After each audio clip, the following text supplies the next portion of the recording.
আসসালামু আলাইকুম ওয়া রাহমাতুল্লাহ। আলহামদুলিল্লাহি রাব্বিল আলামিন ওয়াল আকিবাতু লিল মুত্তাকিন ওয়া আলা আলিহি ওয়া আসহাবিহি আজমাইন, আম্মা বাদ। সুপ্রিয় দর্শক, কাছে কিংবা দূরে বিশ্বজুড়ে যে যেখান থেকে দেখছেন, আপনাদেরকে সেহরির এই বিশেষ সময়ে স্বাগত জানাচ্ছি। দেশের সুনামধন্য টিভি চ্যানেল জি টিভির পর্দায় মেসেজ একাডেমি বাংলাদেশ নিবেদিত প্রেরণার বাতিঘর অনুষ্ঠানে, powered by Islami bank foundation ও রুহ ইন্টারন্যাশনাল স্কুল। সুপ্রিয় দর্শক, সাহাবীদের জীবন আচারমূলক অনুষ্ঠান প্রেরণার বাতিঘর।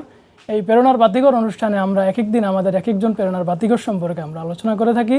আজকে আমরা আলোচনা করব আমাদের প্রেরণার বাতিঘর দানবীর খলিফা হযরত ওসমান রাদিয়াল্লাহু তাআলা আনহু সম্পর্কে।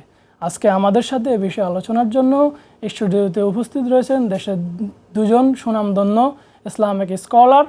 আমরা আপনাদের সাথে আমাদের মেহমানদের পরিচয় করে দিচ্ছি। প্রথমে আমাদের সাথে উপস্থিত আছেন বাংলাদেশ ঢাকা বিশ্ববিদ্যালয়ের ইসলামিক স্টাডিজ ডিপার্টমেন্টের সম্মানিত professor doctor Masud Alam sir. আসসালামু আলাইকুম ওয়া রাহমাতুল্লাহি ওয়া বারাকাতুহু। স্যার কেমন আছেন? আলহামদুলিল্লাহ ভালো আছি, আপনি ভালো আছেন? জি আলহামদুলিল্লাহ। আমাদের সাথে আরেকজন মেহমান উপস্থিত আছেন বাংলাদেশ ইসলামী বিশ্ববিদ্যালয়ের ইসলামিক স্টাডিজ ডিপার্টমেন্টের সাবেক সহযোগী অধ্যাপক ডক্টর মোহাম্মদ মতিউল ইসলাম স্যার। আসসালামু আলাইকুম ওয়া রাহমাতুল্লাহি ওয়া বারাকাতুহু। স্যার কেমন আছেন? আলহামদুলিল্লাহ, আল্লাহ ভালো রেখেছেন, ভালো আছে। আপনি কেমন আছেন? জি আলহামদুলিল্লাহ। স্যার আপনাদেরকে অসংখ্য ধন্যবাদ আমাদেরকে এসে সময় দেওয়ার জন্য।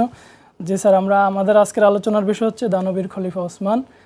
আমরা আজকে আপনাদের থেকে দানবীর খলিফা ওসমান সম্পর্কে জানবো, আমাদের দর্শকরা উপকৃত হবে। আমি শুরুতে আসছি আমাদের ডক্টর মোহাম্মদ মতিউল ইসলাম স্যারের কাছে। আমরা আপনার কাছে জানতে চাইবো এই আমাদের দানবীর খলিফা ওসমান রাদিয়াল্লাহু তাআলা আনহু এর পরিচয় এবং ওনার উপাধি সম্পর্কে যদি একটু বলতেন, আমাদের দর্শকরা উপকৃত হবে। খলিফাতুল মুসলিমিন ওসমান রাদিয়াল্লাহু তাআলা আনহু, ওনারা এক একজন ছিলেন এক একটা নক্ষত্র, এর পৃথিবীর সবচেয়ে আলোকিত মানুষ। তো তাদের জীবনী সম্পর্কে আমরা হয়তো বা একটা সমুদ্র থেকে এক গ্লাস পানি হয়তো আমাদের দর্শকদেরকে উপহার দিতে পারি, এছাড়া তার করার কিছু নেই। তো আমি সর্বপ্রথম ওসমান রাদিয়াল্লাহু তাআলা আনহু, ওনার নাম ছিল ওসমান ইবনে আফফান রাদিয়াল্লাহু তাআলা আনহু আবু আবদুল্লাহ আল কোরাশি। উনি কোরাশ বংশের ছিলেন। উপনাম ছিল আবু আবদুল্লাহ। আর উপাধির মধ্যে কয়েকটা উপাধি, জুন্নুরাইন ছিল, সাহেবুল হেজরাতাইন, জুন্নুরাইন, সাহেবুল হেজরাতাইন ও জাওজুল বেনতাইন ও ইবনাতাইন। এটা ছিল ওনাদের লকব আর কি। ওনার জুন্নুরাইন নামে পরিচিত। আর সাহেবুল হিজরাতাইন বলা হয়, উনি ওই হাবাসাতে হিজরত করেছেন আর মদিনায় হিজরত করেছেন, এই দুই দিক থেকে তিনি হিজরত করেছেন। আর ওসমান রাদিয়াল্লাহু তাআলা আনহু, ওসমান ইবনে আফফান রাদিয়াল্লাহু তাআলা আনহু, তিনি ইসলাম গ্রহণটা তাও সৎসঙ্গে স্বর্গে বা সৎসঙ্গে সর্বনাশ। আবু বকর ছিল ওনার প্রিয় বন্ধু। আবু বকর রাদিয়াল্লাহু তাআলা আনহুর চেষ্টায়, রাসূল সাল্লাল্লাহু আলাইহি ওয়াসাল্লামের দাওয়াতে তিনিও অতি অল্প সময়ের মধ্যে তিনি ইসলাম গ্রহণ করেছেন। মিনাস সাবেকিন আল আউয়ালিন ফিল ইসলাম, ইসলাম গ্রহণের ব্যাপারে উনিও যারা সর্বপ্রথম দিকে ইসলাম গ্রহণ করেছে তন্মধ্যে তিনি একজন ছিলেন, ইসলাম গ্রহণ করেছেন। তো এটা হলো আবু বকর রাদিয়াল্লাহু তাআলা আনহু ইসলামের সৌন্দর্য ওনার সামনে তুলে ধরেছেন, রাসূলের কাছে গিয়েছেন, রাসূল ইসলাম ইসলামের দাওয়াত দিয়েছেন, উনি ইসলাম কবুল করেছেন। তো এটা হলো ওনার সংক্ষিপ্ত পরিচয় এবং ইসলাম গ্রহণের বিষয়টা। তবে খলিফাতুল মুসলিমিন, চারজন খলিফা, আবু বকর রাদিয়াল্লাহু আনহু, ওমর রাদিয়াল্লাহু আনহু, ওসমান রাদিয়াল্লাহু, তিনি তৃতীয় খলিফা ছিলেন। এই যে আমাদের খলিফা ছিল, আর খলিফা, আমিরুল মুমিনিন, এই শব্দগুলো রাষ্ট্রপ্রধানদের জন্য ব্যবহার করা হয়। আমরা যে রাষ্ট্রপ্রধান ছিলাম, আমরা নই, আমাদের যারা সলফ, আমাদের পূর্বসূরি যারা ছিলেন, তারা যে রাষ্ট্র পরিচালনা করেছেন, সেটা যেন আজকাল আমরা ভুলেই গিয়েছি যে মুসলমান রাষ্ট্র পরিচালনা এটা মুসলমানের দায়িত্ব না, এইটা অন্যরা করবে। এবং একজন আমাকে বলেছে যে আমাদের দায়িত্ব হলো তো তাওহীদ প্রচার করা, আমরা রাষ্ট্র নিয়ে চিন্তা কেন করব। এটা সৌদি আরবে আমি থাকতে লেখাপড়া করার অবস্থায় একদিন এক বন্ধু আমাকে বলল। তো আমি বললাম, তো ঠিক আছে, তাহলে সৌদি আরবের আমরা তাওহীদের দাওয়াত দেবো আর রাষ্ট্রীয় ব্যবস্থাটা ইহুদিদেরকে ডেকে তাদের হাতে ছেড়ে দেব। তখন তৃতীয় আরেক বন্ধু বলল যে না না না না, এটা কি হয় নাকি।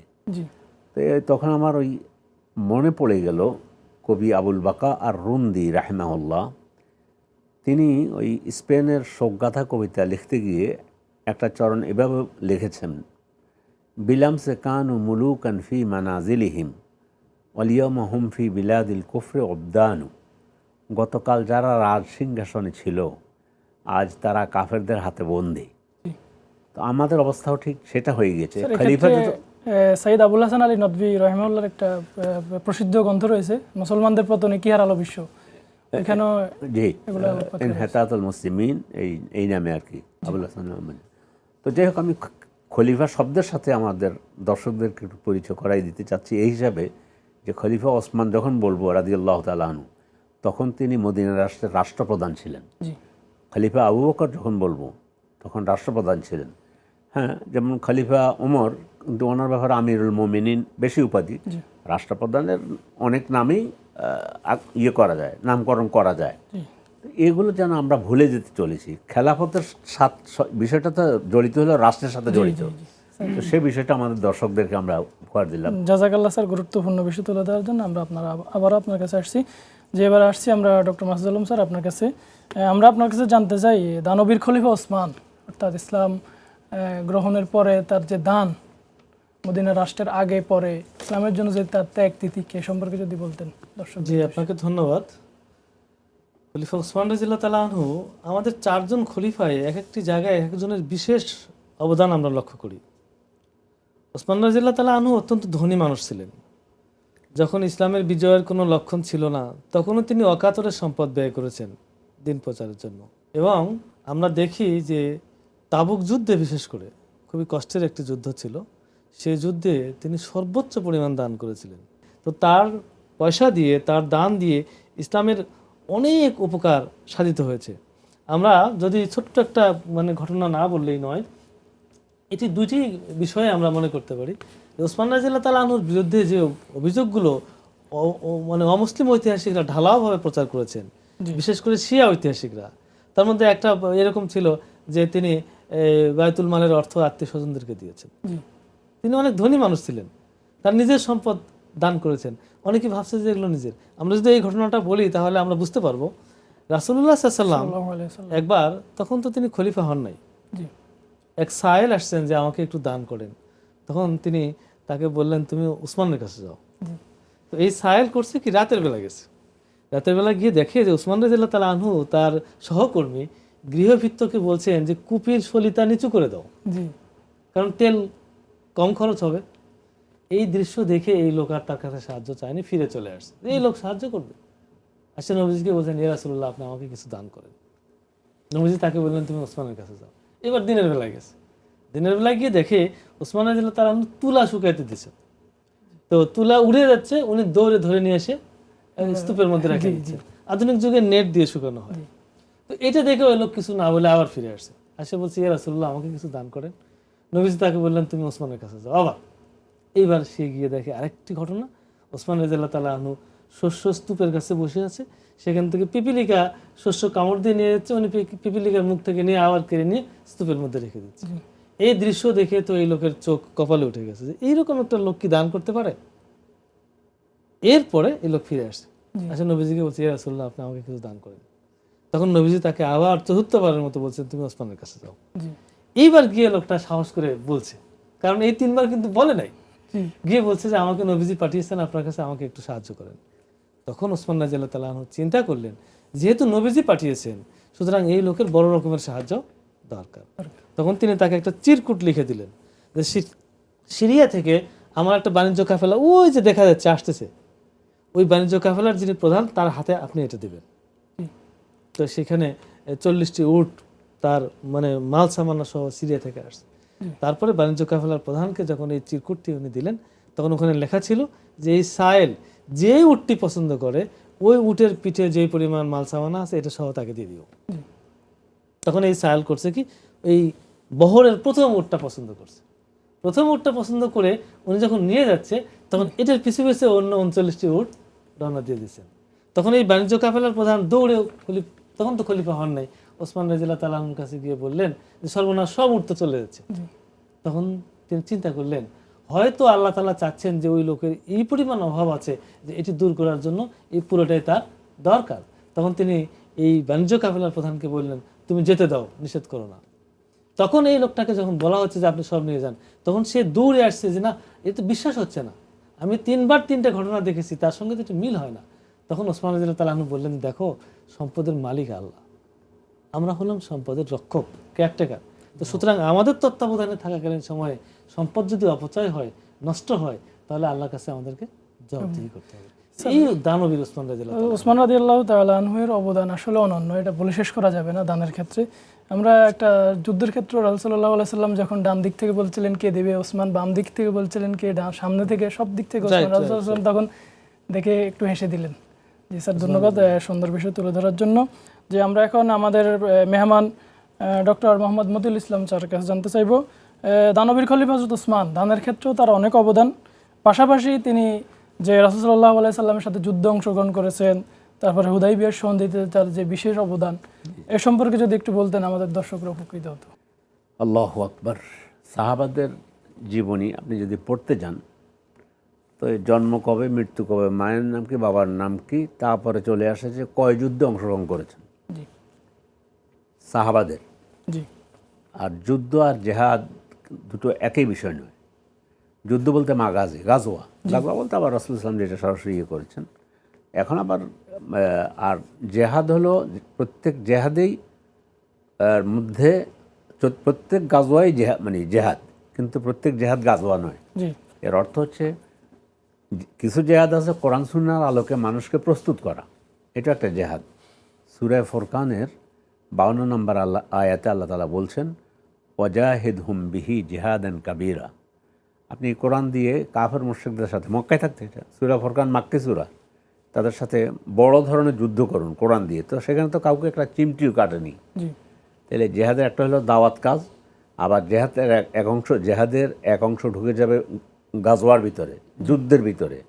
আপনি যুদ্ধের কথা বলেছেন, সাহাবাদের মধ্যে মানে 2-1 হয়তো বা, জানি না ইতিহাস কী লেগেছে, সর্বপ্রথম এটাই আসে কে কত গাজওয়াতে অংশগ্রহণ করেছেন। জি তো যেমন ওসমান রাদিয়াল্লাহু আনহু বদরে অংশগ্রহণ করতে যাবেন, কিন্তু ওনার স্ত্রী অসুস্থ থাকার কারণে ওনাকে রাসূল নিষেধ করেছে, তুমি যেও না, জি নাহলে উনি তো যাবেন। জি উহুদে অংশগ্রহণ করেছেন, হুদাইবিয়া অংশগ্রহণ করেছেন, খন্দকে অংশগ্রহণ করেছেন। জেহাদ ছিল মানে যুদ্ধ, গাজওয়া ছিল তাদের নেশা এবং পেশা। অন্তর লালন করতেন সবসময়। অন্তরে লালন করতেন, মানে কি ছোট বাচ্চারা পর্যন্ত মানে পায়ের উপরে উঁচু করে দাঁড়িয়ে তাকে তাদের বড় মনে হয়, জেহাদে মাজার যাওয়ার মুআওয়াজের জন্য কাহিনী তো আমরা অনুমতি জানি। দেওয়া হয়। জি আমরা যদি ওসমান রাদিয়াল্লাহু তাআলা আনহু সম্পর্কে বলি, তিনি প্রায় সব জেহাদে অংশগ্রহণ করেছেন। জি এবং বদরটাকে আল্লাহ রাসূল জেহাদে অংশগ্রহণ, যেহেতু তিনি নিষেধ করেছেন, তিনি সেনাপ্রধানের অনুমতিতে তিনি আর বদর অংশগ্রহণ করতে পারেননি। এই জন্য বদরের ওই যে মানে গানিমতটা সব কিছু উনি একটা অংশ পেয়েছেন। এবার চলে যাচ্ছে হোদাইবিয়াতে তিনি গিয়েছেন। যাওয়ার পরেও মক্কার মুশরিকরা তো বাদ সাধলো যে তোমাদেরকে আসতে দেওয়া হবে না। তখন রাসূল সাল্লাল্লাহু আলাইহি ওয়াসাল্লাম সন্ধির জন্য অথবা তাদের কাছে প্রস্তাব পাঠানোর জন্য চুজ করলো ওসমান রাদিয়াল্লাহু তাআলা আনহুকে, যে ওসমান যাবে মাক্কায়। হোদাইবিয়ার মধ্যে বোধহয় এই 12-13 কিলোমিটারের মতো দূরত্ব আর কি। তো এই ওসমান রাদিয়াল্লাহু তাআলা আনহুকে পাঠালেন মক্কার মুশরিকদের কাছে। এদিকে খবর ছড়িয়ে পড়েছে যে ওসমান রাদিয়াল্লাহু তাআলা আনহুকে তারা হত্যা করেছে। জি তখন তো যে হোদাইবিয়ার সেখানে যে বায়াত গ্রহণ করা হয়, জি ইসলামে যে বায়াত আছে, বায়াতগুলো তো হলো যুদ্ধের ময়দানে হয়েছে। জি জি বায়াতুল আকাবাতুল উলা, সেটা যুদ্ধ না হলেও তাও শত্রুপক্ষের সাথে বা রাসূলের দাওয়াতের পথে কি করা যায়, কীভাবে সাহায্য করা যায়, জি এটা হলো। তো যাই হোক, আমরা হোদাইবিয়ায় চলে আসি। হোদাইবিয়ার তখন তো ঘটনা যখন এটা বলছে, তখন সাহাবায়ে কেরাম বললেন যে আমরা আপনার হাতে, আমরা যুদ্ধ করে জেহাদ করে আমরা হয়তো জীবন দেব, নইলে আমাদের, তখন কিন্তু দুধকে হত্যা করা তখনকার সময়ও নিষেধ ছিল। জি ওসমানকে কেন হত্যা করা হলো? পরে খবর আসলো যে না, ওসমানকে হত্যা করা হয়নি। তারপরে তারা আসলো, এটা সন্ধি হলো। সে সন্ধিতে আল্লাহ রাব্বুল আলামিন কোরআনও নাজিল করলেন। স্যার, ওই যে শপথ হলো যে লাকাদ রাদিয়াল্লাহু আনিল মুমিনিন ইয ইউবাইয়ুনাকা, হ্যাঁ, এই যে বাইউনাকা ফি তাহতা শাজারাতে, গাছের নিচে বায়াত গ্রহণ করেছে। ওই বায়াতগুলো তো কনসেপ্টে এসেছে যুদ্ধের ময়দানের বায়াত। জি জি সে বায়াতকে এখন যদিও আমরা খানকায় নিয়ে গিয়েছি, এটা মুসলমানদের জন্য দুর্ভাগ্য। জি আমরা আসল বাইয়াত ভুলে গিয়েছি। তো সেখানে বাইয়াত গ্রহণ করা হলো। তারপর তো বাইয়াতের মধ্যে সন্ধিরন্ধি যা করা হলো বা চুক্তি যা করা হলো, স্যার যদি একটু সংক্ষেপে বলতেন। সেই চুক্তিগুলো অনেকগুলো সাহাবারা মানতে পারছিলেন না, কিন্তু আসলে শেষ পর্যন্ত আল্লাহ রাসূল তো আল্লাহ দ্বারা পরিচালিত হতেন, জি রবের জ্ঞান দ্বারায়। তিনি জানতেন যে এটা এখন দেখতে আমাদের বিরুদ্ধে মনে হচ্ছে, কিন্তু এটার সুফল কিন্তু আমাদের ইসলামের পক্ষে চলে আসবে। সাহাবায়ে কেরাম তো তখন এটা মানতে পারছিল না। এমনকি ওমর তো বললেন যে ইয়া রাসূলুল্লাহ লিমা জানো তিদ্দানি এফি দিনই না, আমরা কি সত্যের উপরে নই, কেন আমরা দিনকে কলঙ্ক লেখন করতে যাব? জি রাসূল বলেন যে চুক্তি এভাবে হলো।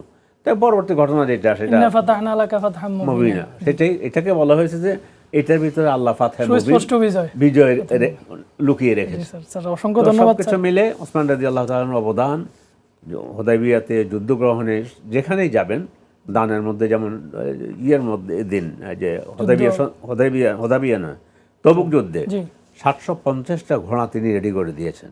মানে অনন্য অনন্য অবদান, এগুলো বলে শেষ করা যাবে না। জি জি স্যার ধন্যবাদ, অসংখ্য ধন্যবাদ সুন্দরভাবে তুলে ধরার জন্য আমাদের দর্শকদের উদ্দেশ্যে। যে আমরা এবার আসছি আমাদের প্রফেসর ডক্টর মাসুদ আলম স্যারের কাছে। আমরা আপনার কাছে জানতে চাইব, তিনি তো খলিফা ছিলেন, 12 বছর মদিনা রাষ্ট্রের খলিফা ছিলেন। তারপরে তার 6 বছর খুব ভালো গিয়েছিল, 6 বছর একটু ক্লান্তিকাল গিয়েছিল। তো তার বিরুদ্ধে কিছু অভিযোগ এনেছিল যারা এই দুষ্ট লোক ছিল। তো ওই সম্পর্কে আমরা জানতে চাই, তার বিরুদ্ধে আনিত অভিযোগগুলো কী ছিল এবং এটার অসারতা সম্পর্কে যদি। জি আপনাকে ধন্যবাদ। ওসমান রাদিয়াল্লাহু তাআলা আনহু 4 জন খলিফার মধ্যে সবচেয়ে বেশি সময় খিলাফতের দায়িত্ব পালন করেছেন, প্রায় 12 বছর। প্রথম 6 বছর শান্তি সমৃদ্ধি ছিল রাষ্ট্রে, কিন্তু পরের 6 বছর ইহুদি খ্রিস্টান চক্র এবং কিছু দুষ্ট চক্রের কারণে রাষ্ট্রে বিশৃঙ্খলা তৈরি হয়ে যায় এবং তার বিরুদ্ধে নানা ধরনের অভিযোগ নিয়ে আসা হয়। সেই অভিযোগগুলোর মধ্যে 3টা অভিযোগ খুবই উল্লেখযোগ্য ছিল এবং তিনি একজন মাজলুম খলিফা। কিভাবে? জীবিত অবস্থায় তার সঙ্গে যেভাবে জুলুম করা হয়েছে, এমনকি তার শাহাদতের পরও এখন পর্যন্ত শিয়া ঐতিহাসিকরা, অমুসলিম ঐতিহাসিকরা তারা কল্পনার ফানুস উড়িয়ে তার ব্যাপারে লিখে যাচ্ছে হযরত ওসমানের বিরুদ্ধে আনিত অভিযোগ। এই যে কথাগুলো এখন ইতিহাসে পড়ানো হচ্ছে, বিষয়গুলো একেবারেই সঠিক নয়। আমরা যদি খুব মোটা দাগে বলি, একটা অভিযোগ ছিল যে তিনি কি করেছেন, রাষ্ট্রীয় সম্পদ তার আত্মীয় স্বজনের মধ্যে, রাষ্ট্রীয় কাজে তার বংশের লোকজনকে নিয়োগ দিয়েছেন বেশি বেশি। 2 নম্বর হচ্ছে যে তিনি রাষ্ট্রীয় সম্পদ তার আত্মীয় স্বজনকে দান করেছেন। 3 নম্বর হচ্ছে যে তিনি বিশিষ্ট সাহাবী আবু যর গিফারী রাদিয়াল্লাহু তাআলা আনহুকে মদিনা থেকে বহিষ্কার করেছেন। জি আমরা যদি সত্য ইতিহাস দেখি, ওসমান রাদিয়াল্লাহু তাআলা আনহুর শাসনামলে 24 জন গভর্নর ছিল, শাসক ছিল। এই 24 জনের মধ্যে তিনি উমাইয়া বংশের ছিলেন। উমাইয়া বংশের মাত্র 5 জন লোক ছিল। তো উমাইয়া বংশ অন্যান্য বংশের চেয়ে অনেক বড় ছিল। রাসূল সাল্লাল্লাহু আলাইহি ওয়াসাল্লাম নিজে, আবু বকর রাদিয়াল্লাহু তাআলা আনহু, ওমর রাদিয়াল্লাহু তাআলা আনহু উমাইয়া বংশ থেকে অনেক শাসক নিয়োগ দিয়েছেন। তারা এমনি শাসন কার্যেও খুব দক্ষ ছিল। তো উনি যখন শাহাদত বরণ করেন সেই সময় এই 5 জনের মধ্যে মাত্র 3 জন জীবিত ছিলেন। তো 24 জন শাসকের মধ্যে 5 জন শাসক এবং তাদের কেউ কেউ আগের থেকেই নিয়োগপ্রাপ্ত ছিল।